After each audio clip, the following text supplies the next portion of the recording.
This electric scooter has a 38 mile-an-hour top speed, two 1,000 watt motors in the front and rear, a 48 volt, 15 amp hour battery for plenty of range, and some pretty cool lighting effects. So besides tons of styrofoam, they give us this iScooter branded bag, which feels like it has some stuff in it. It's got Velcro straps so that we can tie it onto the handlebars. And then on the inside, we get, I'm assuming, the charger here and a bunch of other stuff. Also smells like the inside of a Dick's Sporting Goods. Comes with a 2 amp charger. Should take about 7 hours from dead to charge this thing up. It's a lot lighter than most e-bikes. And it looks like they also give us this fender in the box too. I love these scooters because they come pretty much fully assembled. We just have to tighten down the handlebars on here. So the bolts for the handlebars are in this little tool case that they give you, so don't throw this away. The little fender that they give us goes on the back like this. And they give us disc brakes in the rear. They are cable operated. There also is a 1,000 watt hub motor in each wheel. And we get some nice knobby tires on the back. I'm not sure if there is a dedicated brake light on here. And in the middle here, again, we have our nice rubber iScooter branded deck. Pretty big and spacious. I'll show you guys how I look in a second standing on it. And that's our other 1,000 watt hub motor in the front. And these are pneumatic tires. You can see you filling them up right there. There's actually a coil spring hiding behind there. On the back, it's more obvious. You can see there's a shock on each side of the swing arm. And then we've got our quick release here on the front that you just push in and it's good to go. If you want to release it, you pull up the red tab here and then you push back and it opens it up. And then your handlebars fall down. There is a hook that's built in so you can drop it down and then carry it. It does feel really solid. Everything is made of metal. And there's also another disc brake on the front, again, cable operated. And if you did want to use that pouch that they give you, it could just go on the front handlebars like this. Give you a little bit of extra storage space. Actually, definitely enough room to throw the charger in there, but you know, carry around some tools or whatever you want, really. It's a pretty big space. And our charging port is down here under this flap. And then on the left here, you've got your rear brake and you've got a really nice grip with a red accent and also a little gray insert here as well. And then you've got a bell. Here's our controller for the screen, which we will just hold the power button to turn on. We've got a pretty nice display here. It looks kind of blue on the camera, but in real life, it's more white. Then our power button, if you just quick press it, it actually turns on some lights here underneath the scooter. And then you also have built-in turn signals. The display beeps, shows an arrow, and then you can see your turn signals down there lighting up on the front and rear of the deck. It's nice that they beep at you so you're not riding around with your turn signals on accident. And then your M button just switches between miles an hour and kilometers. S switches between different modes. You can see here we're in walk mode. Now we are in eco, race, and then sport. We also have a horn which literally just makes the same sound as the display beeping.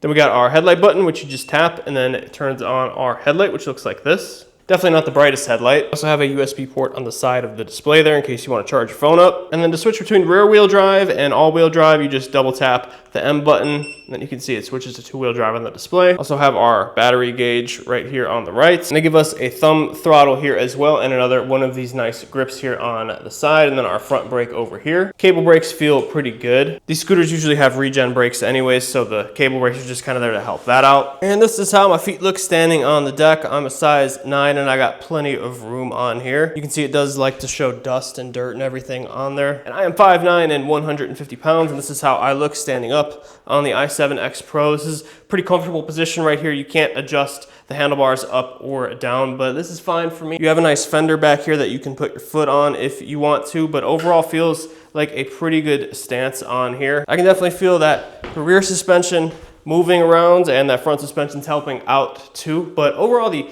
i7 X Pro seems like a pretty awesome scooter. With a claimed top speed of 38 miles an hour, I think this is a pretty good deal for a fast scooter like this at around 800 bucks for the dual motor version. But let's see how this thing does out on the road and on the bike trails and see if we can take this thing off-road as well. I saw here on the iScooter i7 X Pro, I really love how this thing feels, man. This dual motor instant power scooter, it just feels great. You know, this is a welcome upgrade from most single motor scooters. We're gonna go over this big, oh man, oh, that was a big bump.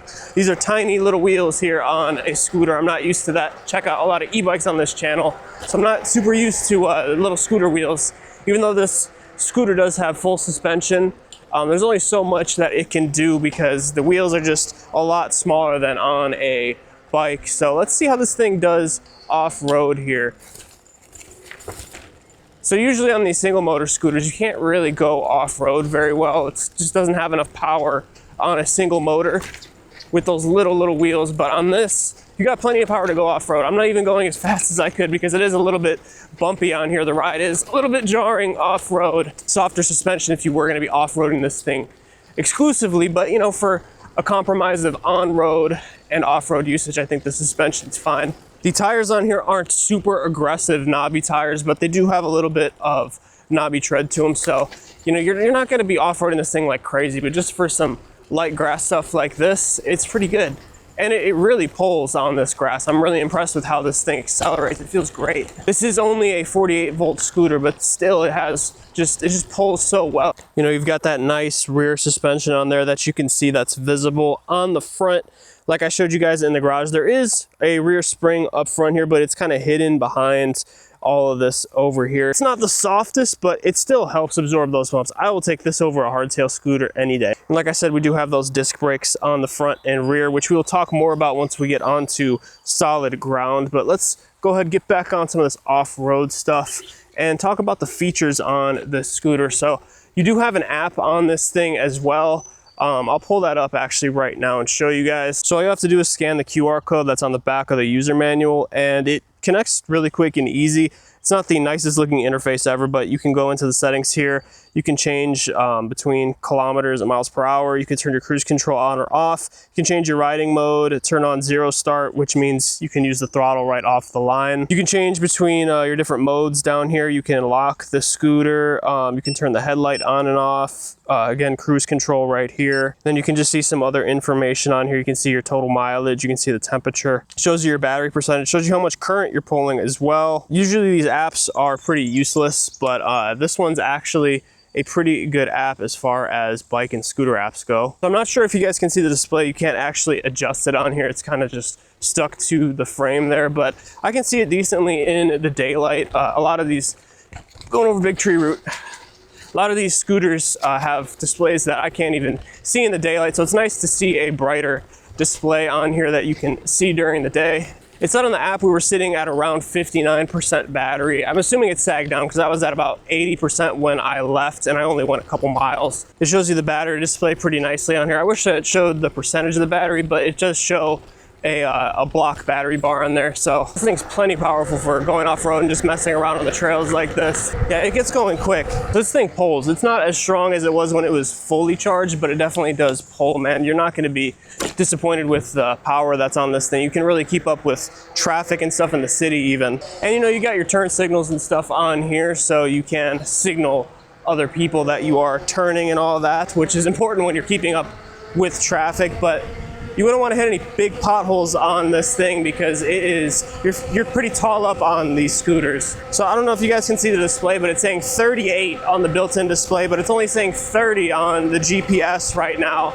They do claim the top speed is 38 on the website, but really I've only gotten this thing up to like 32, 33 on a full battery. So the display definitely is a few miles an hour off, but you know, over 30 miles an hour on a scooter like this is still really, really quick. I'll switch it into one-wheel drive mode, and I'm assuming this is just the rear wheel that's driving the scooter now, and it really feels like a regular single motor scooter. It's not super quick, it doesn't accelerate super fast. It's pretty calm. The scooter itself weighs about 65 pounds, I think, so it's not super heavy, but it's also not super light. But I mean, we're getting up to speed pretty good here still on single motor mode. And they claim the top speed is like 28 on single motor mode. And you do have a few different modes. You have a walk mode, which is mode number 1 on this thing, and it looks like it caps us out at like 12 miles an hour. And we have eco mode, which I think is gonna cap us out at about 20. We'll see right now. So eco mode caps us out at about 18 miles an hour, which is really nice and chill just for getting around like in the city and stuff. If you're on like a bike trail or a sidewalk with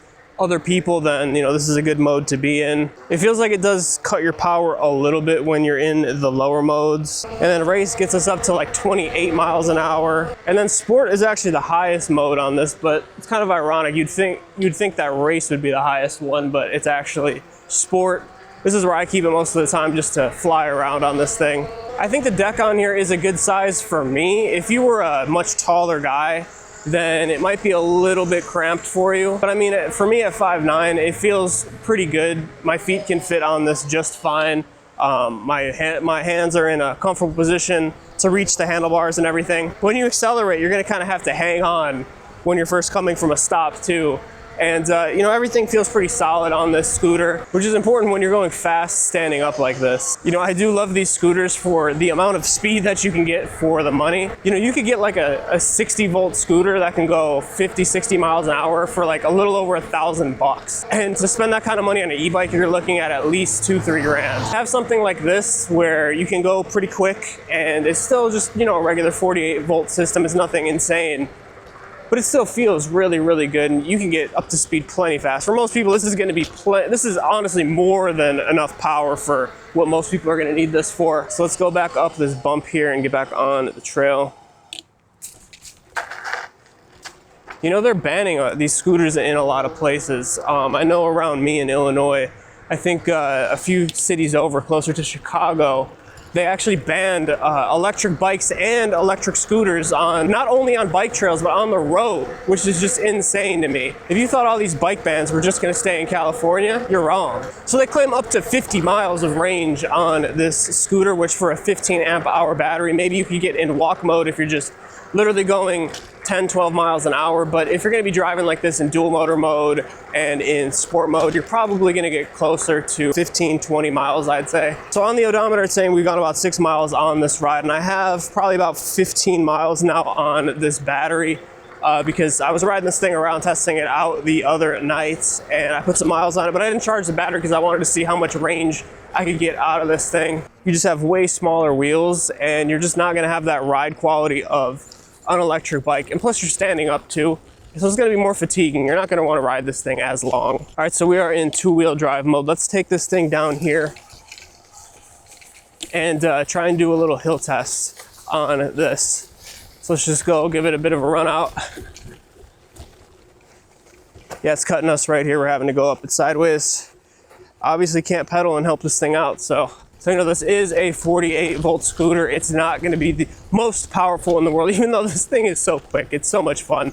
But going up hills and stuff like that, it just doesn't have the torque of a higher voltage system. But you know, going kind of a higher speed over this grass like this, if I kind of bend my knees a little bit, then I can get a little bit more cushion from all the bumps and stuff on here, but you can still hear I'm getting a little shaking around. This thumb throttle feels really good. It's pretty responsive. Off the line, it's hard to not spin the wheels.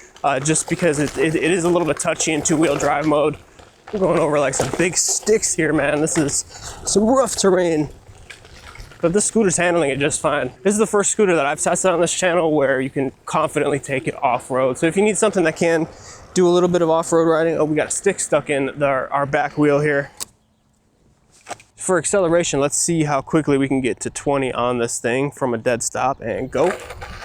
Front wheel spinning out a little bit. 20, that was pretty quick. The GPS was lagging behind a lot. It just can't keep up because this thing's pretty fast. And the brakes on this scooter, it says it has EABS, which I'm assuming means electronic anti-lock braking, but I don't really feel it. The rear, as you guys might have just heard, locked up there. So the brakes on here are really, really good though. I think they're plenty for what this thing's capable of. You can really get that front to almost throw you over the handlebars. Yeah, you could literally go over the handlebars on this thing. You can lift that back end up. These brakes are so powerful.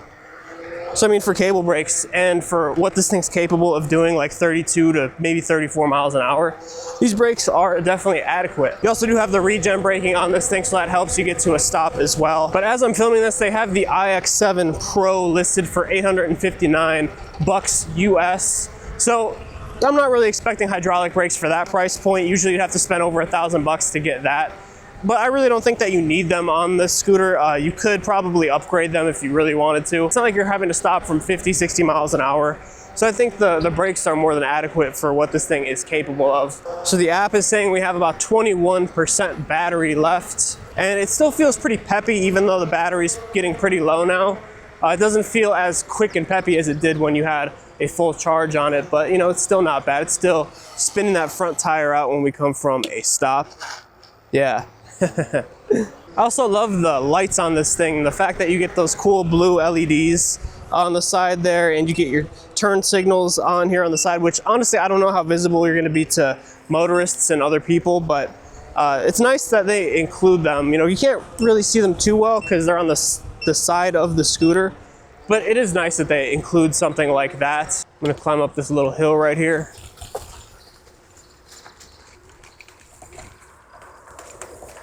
Yeah, on a scooter, that's so fun. Solid, man. This scooter is really awesome, I think, for the money. So if you're gonna be riding this thing at night, the headlight isn't the best. It's good enough for just being in the city and stuff. Like, you probably don't need to see too far ahead of you in the city with the street lights and everything. But if you're gonna be out like on a dark trail like this at night and you're gonna be by yourself, no street lights, you're probably gonna wanna get a second headlight for this thing and mount it on the handlebars here somehow. The taillight is also relatively dim, 27 miles on our odometer now. And you know, this thing is just, has been really, really rock solid this entire time. I can't believe I've already rode this thing 30 miles. Like I said, I charged it up at around 10 miles and I haven't charged it since. So we've got about 17 and a half miles on this scooter now. Sagging down quite a bit. It's saying we have about 18% battery. You also do get a little bell on this thing to let people know that you're passing, and the brake levers are actually kind of padded right here so you don't slip off as easily, so that's really nice. You have your little USB port here on the side of the display, which is nice if you need to charge your phone up or something. I like how this comes unlocked out of the box. You don't have to go through and do an unlocking process or, you know, turn off zero start or turn on zero start or something like that. It just comes like that out of the box. The deck feels really grippy. The suspension feels good. The rear definitely feels softer than the front, but hey, it's way better than having a hardtail bike. So why would you buy this over an electric bike? Because if you watch this channel, obviously I review a lot of electric bikes. I don't review as many scooters, but I still love these things because they can be a great source of basic transportation. So why would you buy this thing over an e-bike if you're between the two? I would say you'd buy this thing if you don't need as much storage and practicality as you get on an e-bike. You know, if you're living in a very urban area where everything is pretty close and you just need something to get around, you know, go a few miles around the city and stuff, then I think that a scooter is a good option. I also think that you could get this over an e-bike if you had to go upstairs with this, because you can still go like e-bike speeds, you know, 30, 34 miles an hour, but you can carry this thing, you can fold it down and carry this thing upstairs much, much more easily than you can an e-bike that could do the same speed. You know, this compared to an e-bike, you're gonna be missing out on having a seat and everything. This one doesn't even have the option for a seat, so it's just not going to be as comfortable. You know, standing up for long periods of time isn't going to be as comfortable as sitting down on an e-bike seat. Also, these scooters, even though they are kind of cracking down on them, they are a little bit more stealthy than an e-bike. You know, e-bikes are pretty big and a lot of them look like motorcycles nowadays. The turning radius on this thing, not bad at all, not bad. But you know, a lot of places are cracking down on e-bikes nowadays, and having a scooter like this, you know, it helps you blend in a little bit more. I don't know of police really going after these, but since you have Surons and these really fast e-bikes and stuff, people see an e-bike that looks like a motorcycle and you might have some attention that you don't really want on that. So that's another reason why you could buy a scooter over an e-bike. You do have a horn too, and it's good for if you're just passing somebody on the bike trail, I guess. It's not super loud. Yeah, but it's cool that it comes with a little horn like that.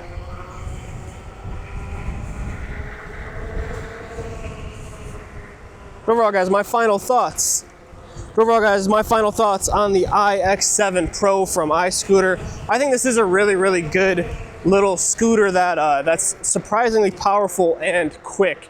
Even though I haven't gotten it up to its claimed top speed of 38 miles an hour on the GPS, you know, 34 miles an hour on a scooter is still plenty quick, and really I feel like that's kind of all I would want to reasonably do on a day-to-day basis on a scooter. You know, if you were going 50 on a scooter, like, you don't really want to cruise at 50 on a scooter, because if you fall, you're going flying if you hit a pothole or something. I like the cable brakes on the scooter. They're plenty adequate for what this thing is capable of, and you can throw yourself over the front handlebars. They're so powerful. So, oh, really nice. The throttle response is really, really good on this scooter. It's almost instantaneous. You know, the power is really, really good on this thing. I wish it had a brighter headlight and tail light. I also wish the suspension was just a little bit softer, but overall the app is really good on this thing too. The display, I can see it during the day. It's not the brightest, and if you're in like direct sunlight, maybe you can't see it as well, but I can see it perfectly fine right now. I can see my battery, the speed and everything just fine. The grips on here are really comfortable, and the range that we've gotten, we've got about 20 miles so far, and we have 16% battery left. Range is pretty good on dual motor mode. You could get way more range if you were on single motor mode only, and if you were in a lower mode with a lower top speed. But since I'm just ripping around on this thing, having fun, you know, I want to keep it in the higher up modes. Whoa. But you know, I think for the money, if you're looking for a pretty powerful scooter like this, it's really well equipped. You've got a lot of features, and you know, everything is really solid on the scooter. It's always fun to have a dual motor scooter or e-bike like this. You know, just the power and everything feels great. I love the bag that they include too. That's a really nice practicality thing. You know, you can throw a few things in there, so that's really nice to have. But overall, guys, I'm really happy with the iScooter iX7 Pro. If you want to pick one of these things up, I will leave a link in the description for the best price and any discount codes that I can get you guys. Of course, those links help support the channel if you do buy through them, so I always support that. Helps me keep helping you guys out, making your decisions on what scooters and electric bikes you want to buy. But my battery gauge is flashing, guys. That's going to be it for today's review. I'm going to head back to the garage, and I want to thank you guys so much for watching, and I will see you all in the next video. Ride safe out there, guys.